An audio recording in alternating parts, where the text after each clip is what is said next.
പോയിട്ട് വരും.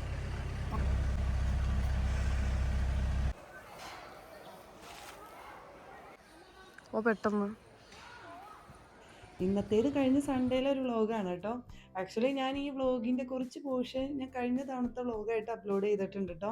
ഒരു യാത്രയുണ്ട്, അതുപോലെ തന്നെ സൺഡേയിലെ രാവിലത്തെ കുറച്ച് ബ്രേക്ക്ഫാസ്റ്റും കാര്യങ്ങളൊക്കെ ഉൾപ്പെടുത്തിയിട്ടുള്ള ഒരു വ്ളോഗാണ് കേട്ടോ. അപ്പോൾ വ്ളോഗിലേക്ക് കിടക്കുന്നതിന് മുമ്പ് എല്ലാവർക്കും ചാനലിലേക്ക് സ്വാഗതം. അപ്പോൾ സത്യം പറഞ്ഞാൽ ഇന്ന് രാവിലെ എഴുന്നേറ്റപ്പോൾ എനിക്കിങ്ങനെ വലിയ പ്ലാനിങ് ഒന്നും ഉണ്ടായിരുന്നില്ല. ഒരു യാത്ര പോകണമെന്നൊക്കെ ഒരു പ്ലാനിങ് ഉണ്ടായില്ല കേട്ടോ. പക്ഷേ എനിക്ക് കുറേ കാലമായിട്ട് ഞാനിങ്ങനെ വീട്ടിൽ തന്നെ ഇരിക്കുകയാണ് കേട്ടോ. നിങ്ങൾക്ക് എൻ്റെ വ്ളോഗൊക്കെ കാണുമ്പോൾ മനസ്സിലാവും, ഒരിടത്തേക്കും അങ്ങനെ പോകാറില്ല. അടുത്തെവിടെയെങ്കിലുമൊക്കെ ഇങ്ങനെ പോകും, അപ്പോൾ വീട്ടിൽ വരും, അങ്ങനെയൊക്കെ ഇങ്ങനെ പോയിക്കൊണ്ടിരിക്കുകയായിരുന്നു കേട്ടോ. അത് കഴിഞ്ഞ് ഞാനിങ്ങനെ ഫുള്ള് വീടിൻ്റെ അകത്തായപ്പോൾ എനിക്ക് എന്നെ തന്നെ നിയന്ത്രിക്കാൻ പറ്റാത്തൊരു കണ്ടീഷൻ വന്നു കേട്ടോ. ഫുൾ ടൈം കുക്കിങ്ങും കാര്യങ്ങളും വീട്ടിലെ കാര്യങ്ങളൊക്കെ ഇങ്ങനെയായിട്ട് പോകുമ്പോഴേ നമുക്ക് പെട്ടെന്ന് പുറത്തേക്കൊക്കെ ഇറങ്ങാണ്ടാവുമ്പോൾ നമുക്ക് വലിയ പൈസ മുടക്കി ദൂരമായിട്ടൊന്നും പോകണ്ട, എന്നാലും തൊട്ടടുത്ത് എവിടെയെങ്കിലുമൊക്കെ ഇങ്ങനെ പോയി കുറച്ച് നേരമൊക്കെ ഇരിക്കുകയും അതുപോലെ തന്നെ അടുത്ത കാറ്റൊക്കെ കൊണ്ടിരിക്കുകയൊക്കെ ചെയ്യുമ്പോൾ ഒരു പ്രത്യേക സമാധാനമാണല്ലോ. നമ്മുടെ ടെൻഷനൊക്കെ കുറച്ചൊക്കെ അങ്ങനെ റിലീഫ് ആവുമല്ലോ. അപ്പോൾ ഇന്ന് രാവിലത്തെ ബ്രേക്ക്ഫാസ്റ്റിന് ഞാൻ കുറച്ച് പാലപ്പവും ബീഫ് കറി ആയിട്ട് ഉണ്ടാക്കുന്നത്. സൺഡേ ആയതുകൊണ്ട് തന്നെ കുറച്ച് ബീഫ് മേടിച്ചിട്ടുണ്ട് കേട്ടോ. അപ്പോൾ കൊണ്ടുവന്നപ്പോൾ തന്നെ ഇന്നും ഇതേ ബീഫിൻ്റെ കഷ്ണങ്ങളൊക്കെ പതിവ് പോലെ വലിപ്പത്തിലാട്ടോ കിട്ടിയത്. അപ്പോൾ ഞാൻ ആദ്യം ഒരു കത്രിക എടുത്തിട്ട് അത് ചെറിയ പീസാക്കാനായിട്ട് നോക്കി കേട്ടോ. പക്ഷെ എത്രയൊക്കെ ശ്രമിച്ചിട്ടും ബീഫിൻ്റെ പീസസ് ഒന്നും ചെറുതാക്കാനൊന്നും പറ്റിയില്ല കേട്ടോ. കാരണം കത്രികയ്ക്കൊന്നും മൂർച്ചയില്ല കേട്ടോ. എൻ്റെ കയ്യിൽ ഇതുപോലത്തെ ഒരു 3-4 കത്രികയൊക്കെ ഉണ്ട്, പക്ഷെ അതിനൊന്നും ഇപ്പോൾ മൂർച്ചയില്ല. കാരണം വേറെ ഒന്നുമല്ല, ഞാൻ ഈ പ്ലാന്റ്സ് ഒക്കെ കട്ട് ചെയ്യാനായിട്ട് ഈ കത്രിക അങ്ങോട്ട് എടുത്തുകൊണ്ട് പോകും. അതുപോലെ ഇവിടെ കുട്ടികൾ കാർഡ്ബോർഡ്, പേപ്പർ അങ്ങനെയൊക്കെയുള്ള ഐറ്റംസ് ഒക്കെ കട്ട് ചെയ്യാനായിട്ട് ഈ കത്രിക ആട്ടോ യൂസ് ചെയ്യുന്നത്. അതുകൊണ്ട് തന്നെ എൻ്റെ എല്ലാ കത്രികയുടെയും മൂർച്ചയൊക്കെ പോയിട്ടുണ്ടായിരുന്നു. പിന്നെ നമ്മുടെ ഏക ആശ്രയം എന്ന് പറയുന്നത് അരിവാളാണ് കേട്ടോ. അരിവാൾ എടുത്തിട്ട് ഇതുപോലെ ട്രഡീഷണൽ രീതിയിൽ തന്നെയാട്ടോ ഞാൻ ബീഫൊക്കെ കട്ട് ചെയ്തെടുക്കുന്നത്. ഇവിടെ ബീഫിന്റെ പീസസ് ഒക്കെ കുറച്ച് വലിപ്പത്തിലാട്ടോ കട്ട് ചെയ്തതായിരുന്നു. അതായത് ഒരു ബീഫ് ബിരിയാണി ഒക്കെ വെക്കുന്ന ആ ഒരു വലിപ്പത്തിൽ തന്നെയാട്ടോ കട്ട് ചെയ്ത് തരുന്നത്. പക്ഷെ ഇതിലും ചെറിയ പീസാക്കി കട്ട് ചെയ്യണമെന്ന് അവരോട് എങ്ങാനും പറഞ്ഞു കഴിഞ്ഞിട്ടുണ്ടെങ്കിൽ അവർ തീരെ നൈസായിട്ട് തന്നെ കട്ട് ചെയ്ത് തരും കേട്ടോ. അങ്ങനെ ഒരു അനുഭവം എനിക്കുള്ളത് കൊണ്ട് തന്നെ ഇതുപോലെ വലിപ്പത്തിൽ കൊണ്ടുവരികയാണെങ്കിൽ ഞാൻ തിരിച്ചൊന്നും ചോദിക്കാറില്ല കേട്ടോ. അതിൻ്റെ ഇടയ്ക്ക് എൻ്റെ പൂച്ച ആ സൈഡിൽ വന്നിട്ട് ബീഫിന്റെ പീസസ് ഒക്കെ ചോദിക്കുന്നുണ്ടായിരുന്നേ. ഇതിൽ കുറച്ച് കൂടുതൽ നെയ് കഷ്ണങ്ങളൊക്കെ ഉണ്ടായിരുന്നു, പക്ഷെ നമുക്കത് ഇങ്ങനെ ഡയറക്റ്റ് എടുത്ത് കളയാനൊന്നും ഉള്ളത് ഉണ്ടായിരുന്നില്ല. ആ ബീഫിന്റെ പീസസിൽ, അതായത് നല്ല മീറ്റിന്റെ കൂടെ തന്നെ സ്റ്റഫായിട്ട് ഇരിക്കുമായിരുന്നു കേട്ടോ നെയ് പീസസ് ഒക്കെ. അപ്പം ഞാൻ ആ പാത്രമൊക്കെ എടുത്തപ്പോൾ നെയ്യൊക്കെ അതിലിങ്ങനെ ഒട്ടിപ്പിടിച്ചിങ്ങനെ ഇരിക്കണ്ടായിരുന്നേ. അതിൻ്റെ ഇടയിൽ ഞാൻ സവാളയൊക്കെ ഒന്ന് നന്നാക്കി എടുക്കാണ് കേട്ടോ. സത്യം പറഞ്ഞാൽ ഇന്ന് പുറത്ത് പോകണമെന്നുള്ള ഒരു പ്ലാനിങ്ങും എനിക്കുണ്ടായിരുന്നില്ല കേട്ടോ.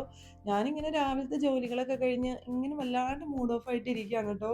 മിക്ക ദിവസം ഞാൻ ഇങ്ങനെ വല്ലാണ്ട് മൂഡ് ഓഫ് ആയിട്ട് ഇരിക്കും. അപ്പൊക്കെ എൻ്റെ ഏക ഒരു സമാധാനം എന്ന് പറയുന്നത് എൻ്റെ പ്ലാന്റ്സും എൻ്റെ മുറ്റും പരിസരവും ഒക്കെ തന്നെയാണ്. അപ്പം ഞാനിങ്ങനെ ഏകാന്തതയിലേക്ക് ഇങ്ങനെ നോക്കിയിരിക്കും കേട്ടോ. അങ്ങനെ കുറേ ദിവസം ഞാനിങ്ങനെ ഏകാന്തവാസത്തിൽ ഇങ്ങനെ നടന്നപ്പോൾ എനിക്ക് എൻ്റെ മനസ്സിനെ തന്നെ നിയന്ത്രിക്കാൻ പറ്റാണ്ട് ഇങ്ങനെ വരായിരുന്നു കേട്ടോ.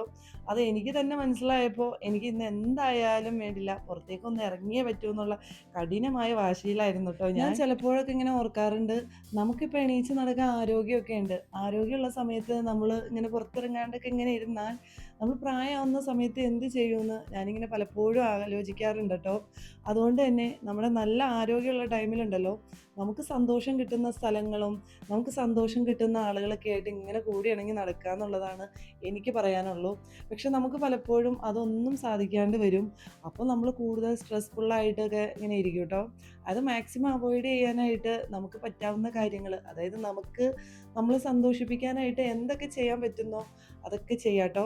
ഇതിൻ്റെ ഇടയിൽ ഞാൻ സവാള കട്ട് ചെയ്തുകൊണ്ടിരിക്കുകയാണേ. എൻ്റെ കണ്ണാണെങ്കിൽ നല്ല എരിഞ്ഞ് കണ്ണിങ്ങനെ ഒഴുകി ചാടാണ് കേട്ടോ. എപ്പോഴും എനിക്ക് ഈ സവാള കട്ട് ചെയ്യുമ്പോൾ ഇതുപോലെ കണ്ണ് ഒഴുകി ചാടുന്ന പതിവാണ് കേട്ടോ.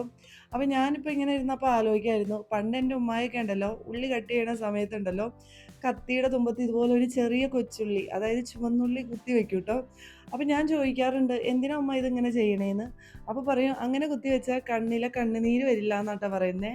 അതിൽ സത്യം ഉണ്ടോയെന്ന് എനിക്കറിയില്ല. പക്ഷെ അന്നാളിലൊക്കെ ഉണ്ടല്ലോ, അതായത് എൻ്റെ ചെറുപ്രായത്തിലൊക്കെ ഇത് കാണുമ്പോൾ ഞാനും ചെയ്ത് നോക്കിയിട്ടുണ്ട് കേട്ടോ.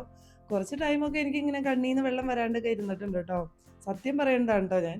പക്ഷെ കുറച്ച് കഴിയുമ്പോൾ എനിക്ക് പിന്നെയും പഴയ പോലെ കണ്ണീന്ന് കണ്ണീര് ഒഴുകി ഇങ്ങനെ വരും കേട്ടോ.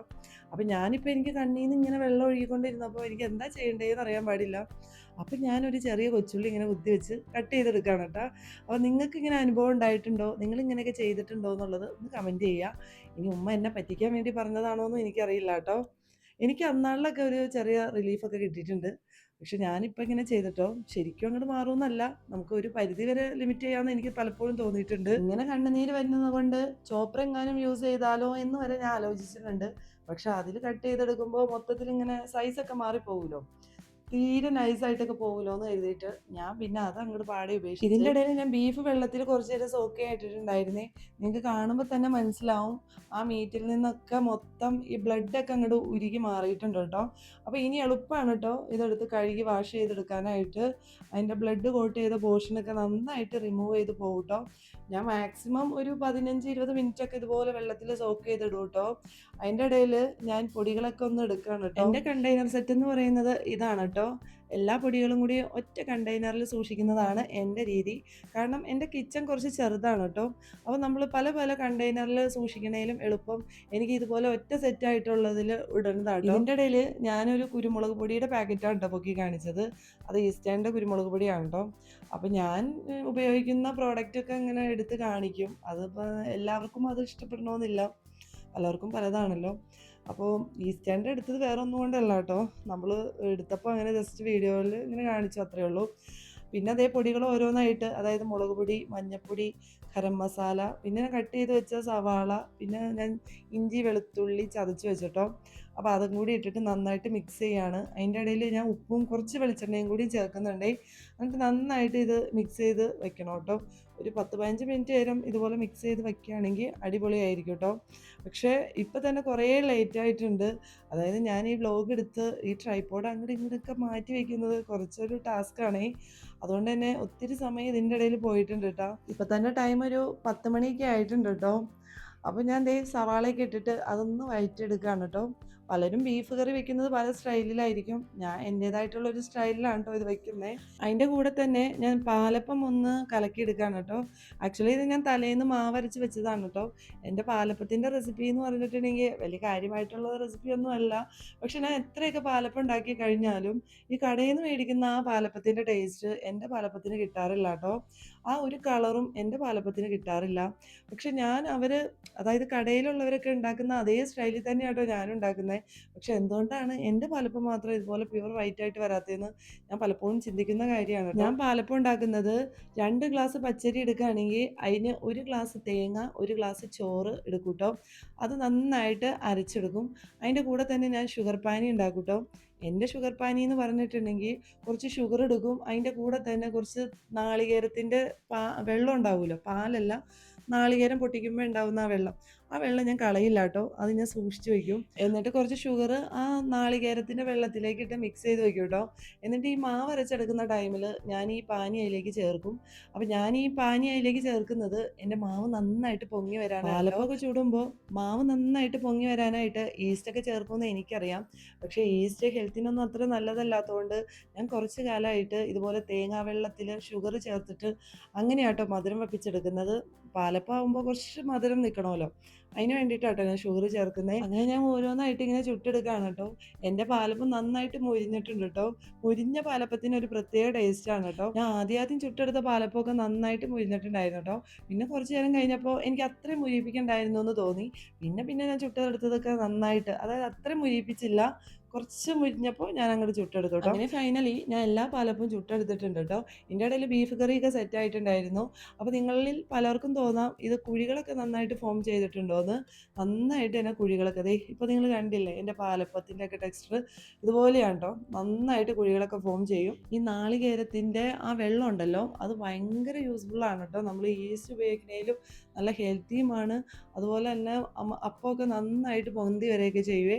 അങ്ങനെ ഫൈനലി ഞാൻ രാവിലത്തെ ബ്രേക്ക്ഫാസ്റ്റ് ഇരുന്ന് കഴിക്കുകയാണ് കേട്ടോ. എല്ലാവരും കഴിച്ചതിന് ശേഷമാണ് കേട്ടോ ഞാനിരുന്ന് കഴിക്കുന്നത്.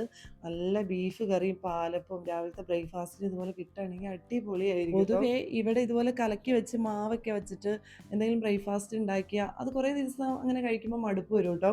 ഇവിടെ കൂടുതലും ഈ പുട്ട്, ഇടിയപ്പം, പത്തിരി അങ്ങനെയൊക്കെയുള്ള ഐറ്റംസ് ആണ് കേട്ടോ രാവിലത്തെ ബ്രേക്ക്ഫാസ്റ്റിന് കൂടുതലും ഇഷ്ടം. അതുകൊണ്ടൊക്കെ തന്നെ ഞാനിടെയായിട്ട് ഒരു 1 വീക്ക് എടുക്കുകയാണെങ്കിൽ അതിലൊരു ദിവസമൊക്കെ ഈ ദോശ, ഇഡ്ഡലി അതായത് ഈ അരിമാവ് ആട്ടിയിട്ടുള്ള ഐറ്റംസ് ഒക്കെ ഉണ്ടല്ലോ അതൊക്കെ ഉണ്ടാക്കാൻ ശ്രദ്ധിക്കാറുണ്ട് കേട്ടോ.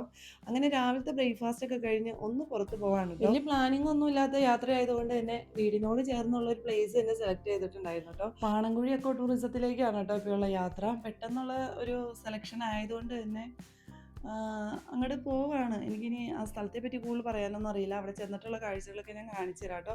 അങ്ങനെ ദേ പെരുമ്പാവൂർ ടൗണിലെത്തിയിട്ടുണ്ട്. ഇത് മഹാത്മാഗാന്ധി സ്ക്വയർ ആണ് കേട്ടോ.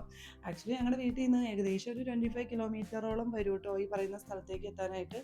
അപ്പോൾ ഞങ്ങൾ കാലടി റൂട്ടാണ് കേട്ടോ വന്നത്. കാലടി റൂട്ട് എന്ന് പറയുമ്പോൾ കാലടി എത്താൻ അങ്ങോട്ട് പോകണ്ട. അതിന് മുമ്പ് മലയാറ്റൂർ റൂട്ട് എന്ന് പറഞ്ഞിട്ട് ഒരു റൈറ്റ് തിരിഞ്ഞ് പോകാം കേട്ടോ. അപ്പോൾ ആ വഴി ഇങ്ങനെ കയറി വരണം. അതിൻ്റെ ഇടയിൽ മലയാറ്റൂർക്ക് പോകുന്ന ഒരു പുതിയ പാലമൊക്കെ ഉണ്ട് കേട്ടോ. ആ പാലം കിടക്കൊന്നും വേണ്ട, ഹൈവേ നേരെ അങ്ങനെ പോയാൽ മതി കേട്ടോ. അങ്ങനെ പോകുമ്പോൾ തന്നെ ആ സൈഡിലായിട്ട് അഭയാരണ്യം എന്നൊക്കെ പറഞ്ഞിട്ട് ഒരു പ്ലേസ് ഉണ്ട്. അപ്പോൾ പോകുന്ന വഴിയിൽ റൈറ്റ് സൈഡിൽ ഇങ്ങനെ ഫ്ലെക്സ് ഒക്കെ ഉണ്ട് കേട്ടോ. നമുക്കൊട്ടും ഡൗട്ടൊന്നും അടിക്കില്ല. ഇനി ഇൻ കേസ് നിങ്ങളിൽ ആരെങ്കിലും ഒക്കെ ഈ വീഡിയോ കണ്ടിട്ട് വന്നോന്നൊക്കെ തോന്നുകയാണെങ്കിൽ നിങ്ങൾ ജസ്റ്റ് ഗൂഗിൾ മാപ്പിലൊക്കെ ഒന്ന് അടിച്ച് നോക്കിയാൽ മതി കേട്ടോ. അഭയാരണ്യം കഴിഞ്ഞിട്ട് ആ ഹൈവേ ഇങ്ങനെ നേരെ പോരാ കേട്ടോ. ഇങ്ങനെ നേരെ പോരുമ്പോൾ ലെഫ്റ്റിലേക്ക് ഒരു വഴി ഉണ്ട് കേട്ടോ. ഇങ്ങനെ ഒരു കുരിശുമുടി കാണാനായിട്ട് സാധിക്കും. പിന്നെ ആ ചെറിയ വഴി നേരെ ചെന്ന് ചേരുന്നത് ഈ പറയുന്ന സ്ഥലത്തിലേക്കാണ് കേട്ടോ. എനിക്ക് ആക്ച്വലി ഈ സ്ഥലത്തിൻ്റെ പേരൊന്നും കറക്റ്റായിട്ട് പറയാൻ അറിയില്ല. എന്തൊക്കെയായാലും ഞാൻ ഓരോ ടൗണൊക്കെ വരുമ്പോൾ ഞാൻ അവിടെ എവിടെയൊക്കെ ഇത് ഏതാണ് സ്ഥലം എന്നൊക്കെ ഞാനിങ്ങനെ ചെക്ക് ചെയ്യുന്നുണ്ട് കേട്ടോ. പക്ഷെ ഞാൻ ആദ്യമായിട്ട് ഒരു സ്ഥലത്ത് വരുന്നതല്ലേ, നമുക്കപ്പോൾ ഈ വീഡിയോ എഡിറ്റ് ചെയ്യുന്ന സമയത്ത് ഓരോ പ്ലേസ് ഇങ്ങനെ കറക്റ്റായിട്ട് പറയാനൊന്നും പറ്റില്ല കേട്ടോ. അങ്ങനെ അവിടെ എത്തിച്ചേർന്നിട്ടുണ്ടായിരുന്നു കേട്ടോ. ഇവിടെ റൈറ്റ് സൈഡിലായിട്ട് ഒരു ചെറിയ ടിക്കറ്റ് കൗണ്ടർ ഉണ്ട്. അവിടെ ഒരു ചേച്ചി ഇരിപ്പുണ്ടായിരുന്നേ. അപ്പോൾ ഞാൻ ടിക്കറ്റ് എടുക്കാനായിട്ട് അങ്ങോട്ട് കയറി ചെന്നതാണ്. അപ്പോഴാണ് ചേച്ചി പറയുന്നത് ഇവിടെ കുട്ടവഞ്ചി സവാരി ഉണ്ട്, അടിപൊളിയാണ്, ഞാൻ അങ്ങോട്ട് ടിക്കറ്റ് എടുക്കട്ടെ എന്ന്. ആക്ച്വലി അത് കേട്ടപ്പോൾ എനിക്കൊരു ചെറിയ ടെൻഷനൊക്കെ ഇങ്ങോട്ട് വന്നിട്ടോ.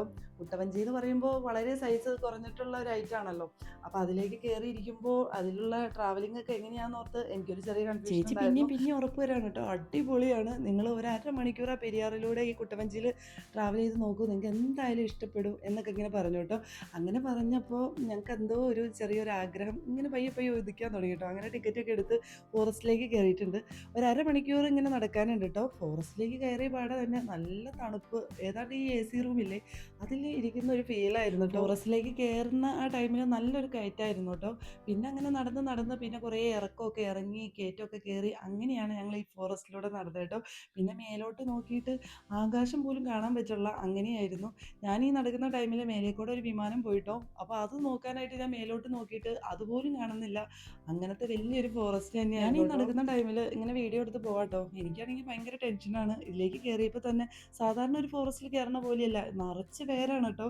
വേരുകൾ കൊണ്ട് ഇങ്ങനെ വഴികൾ ഇങ്ങനെ മൂടി കിടക്കുകയാണ്. ഇറക്കമൊക്കെ ഇറങ്ങുമ്പോൾ ഉണ്ടല്ലോ സ്റ്റെപ്പ് പോലെയാണ് മരങ്ങളുടെ വേരൊക്കെ കിടക്കണേ. അപ്പോൾ അതിലൊക്കെ തട്ടി വീഴാണ്ട് ഒത്തിരി ശ്രദ്ധിക്കാനുണ്ട്. പിന്നെ പ്രായമായ ആളുകളൊക്കെ വരുമ്പോൾ ഉണ്ടല്ലോ ഒത്തിരി ശ്രദ്ധിക്കാനൊക്കെ ഉണ്ട് കേട്ടോ. അപ്പോൾ ഞാൻ ഇതിൻ്റെ സെക്കൻഡ് പാർട്ട് വ്ലോഗ് എന്ന് പറഞ്ഞിട്ട് ഫസ്റ്റിൽ ഇട്ടിട്ടുണ്ട് കേട്ടോ. അതായത് ഞാൻ ഈ ഫോറസ്റ്റിലൂടെയൊക്കെ നടന്ന് അവസാനമാണ് കുട്ടവഞ്ചിയിൽ കയറിയത്. അപ്പോൾ ആ കുട്ടവഞ്ചിയിൽ കയറിയ വ്ലോഗാണ് ഇതിന് മുമ്പത്തെ വീഡിയോ ആയിട്ട് ഞാൻ അപ്ലോഡ് ചെയ്തേക്കുന്നത്. ഈ ഫോറസ്റ്റിൽ വരുന്നവർ എന്തായാലും കുട്ടവഞ്ചിയിൽ കയറണം കേട്ടോ. നിങ്ങൾക്ക് എന്തായാലും ഇഷ്ടപ്പെടും. അപ്പോൾ എൻ്റെ ഈ വീഡിയോ കാണുന്നവർ എന്തായാലും ഇതിന് മുമ്പത്തെ വ്ലോഗ് ഒന്ന് കണ്ടു നോക്കിട്ടോ, എന്തായാലും നിങ്ങൾക്ക് ഇഷ്ടപ്പെടും. അങ്ങനെ 1/2 മണിക്കൂർ നേരത്തെ ഫോറസ്റ്റ് സവാരിയൊക്കെ കഴിഞ്ഞ് ഞങ്ങൾ പെരിയാറിൻ്റെ തീരത്തേക്ക് എത്തിയിട്ടുണ്ടായിരുന്നു കേട്ടോ. അപ്പോൾ ഇവിടെ 2 കാറുകളൊക്കെ കിടക്കുന്നുണ്ട് കേട്ടോ. ഞങ്ങൾ വണ്ടർ അടിച്ച് പോയി. ഈ കാറുകളൊക്കെ ഈ കാട്ടിലൂടെ എങ്ങനെ ഓടിച്ചു കൊണ്ടെന്ന് വിചാരിച്ചു കേട്ടോ. പക്ഷേ ഇവിടുന്ന് റൈറ്റ് സൈഡിലേക്ക് ഒരു വഴിയുണ്ട് കേട്ടോ. ആ വഴിയിലൂടെ വന്ന വണ്ടികളൊക്കെ തന്നെയാണ് കേട്ടോ. പിന്നെ ഇവിടെ ട്രീ ഹൗസ് ഒക്കെ ഉണ്ട് കേട്ടോ. ഇതിൻ്റെ മേലെ നിന്നിട്ടുണ്ടെങ്കിൽ പെരിയാറിലെ വ്യൂ ഒക്കെ കാണാനായിട്ട് സാധിക്കും. പിന്നെ ഈ ഫോറസ്റ്റിൽ ആന ഉണ്ടോ എന്ന് പലർക്കും ഡൗട്ട് ഉണ്ടാവും. ഇവിടെ ആനയില്ല കേട്ടോ. ആനയുള്ളത് ഇതിൻ്റെ just opposite Mulankuzhi eco tourism എന്ന് പറയുന്ന ഒരു പ്ലേസ് ഉണ്ട്. അവിടെ ഈ ആന, മങ്കി അങ്ങനെയൊക്കെയുള്ള ഐറ്റംസ് ഒക്കെ, മൃഗങ്ങളൊന്നും ഇല്ലാത്തതുകൊണ്ട് തന്നെ എന്തുകൊണ്ടും സേഫാണ് കേട്ടോ. കുട്ടികളെയും കൊണ്ടും ഫാമിലിക്കായിട്ട് വരാൻ പറ്റുന്ന ഒരു പ്ലേസ് തന്നെയാണ്. പിന്നെ ഇവിടെ ചെറിയ കടികളും സ്നാക്സ് ഐറ്റംസ് അങ്ങനെയൊക്കെയുള്ള സംഭവങ്ങളൊക്കെ ഇവിടെ കിട്ടും. ഇതൊക്കെ കണ്ട് കുട്ടവഞ്ചിയുടെ ഏരിയയിലേക്ക് പോകുന്ന ഒരു ടൈമായിരുന്നു കേട്ടോ. അപ്പോൾ നല്ല ഇടിവെട്ട്. അപ്പോൾ എനിക്ക് ഭയങ്കര ടെൻഷനായിട്ടോ. കുട്ടവഞ്ചിക്കുള്ള ടിക്കറ്റ് കൊടുത്ത് എന്നിട്ട് അവസാനം മഴ കൊണ്ടുപോകുന്നു ഇങ്ങനെ വിചാരിച്ചു കേട്ടോ. അത് കഴിഞ്ഞ് കുറച്ച് നേരം ഞാൻ ഊഞ്ഞാലയിലൊക്കെ ഇരുന്ന് കുറച്ച് നേരം ഇങ്ങനെ ആടിക്കൊണ്ടിരുന്നേ. കുറച്ച് കഴിഞ്ഞപ്പോൾ മഴമേഘങ്ങളൊക്കെ അങ്ങോട്ട് മാറി മാനം അങ്ങോട്ട് തെളിഞ്ഞു വരായിരുന്നു കേട്ടോ. അപ്പോൾ പിന്നെ ആശ്വാസമായി. കുട്ടവഞ്ചിയിലേക്ക് അങ്ങോട്ട് നേരെ പോയിട്ടോ. ആക്ച്വലി കുട്ടവഞ്ചി സവാരി ഞാൻ ആദ്യം കൊണ്ടുവന്നിട്ടത് അത് എഡിറ്റ് ചെയ്യാൻ കുറച്ച് എളുപ്പമുണ്ടായിരുന്നു. പിന്നെ അതും കൂടി ഒരുമിച്ച് അങ്ങോട്ട് ഇട്ടിട്ടുണ്ടെങ്കിൽ ഒത്തിരി ലെങ്ത് വീഡിയോ ആയി പോകില്ലേ, അതുകൊണ്ടൊക്കെയാണ്. അപ്പോൾ ഇത് കാണുന്നവർ എന്തായാലും ഇതിന് മുമ്പത്തെ വ്ലോഗും കൂടി ഒന്ന് പോയി കണ്ട് സപ്പോർട്ട് ചെയ്യാം കേട്ടോ. ഇനി വെക്കേഷന് 1 ഡേ ട്രിപ്പൊക്കെ പ്ലാൻ ചെയ്യുന്ന കൂട്ടുകാരാണ് നിങ്ങളെങ്കിൽ 1 ഡേ ട്രിപ്പിന് പോരാൻ പറ്റിയ ഒരു അടിപൊളി പ്ലേസും കൂടിയാണ്. 1 ഡേ ട്രിപ്പ് പോലും വേണ്ട, ഒരു ഹാഫ് ഡേക്ക് എടുത്ത് പോരാട്ടോ. അപ്പോൾ ഇന്നത്തെ വ്ലോഗ് ഞാനിവിടെ സ്റ്റോപ്പ് ചെയ്യാണ് മക്കളെ. ഇനി മറ്റൊരു വ്ലോഗായിട്ട് വരാം. അതുവരേക്കും എല്ലാവർക്കും ഓക്കെ, ബൈ.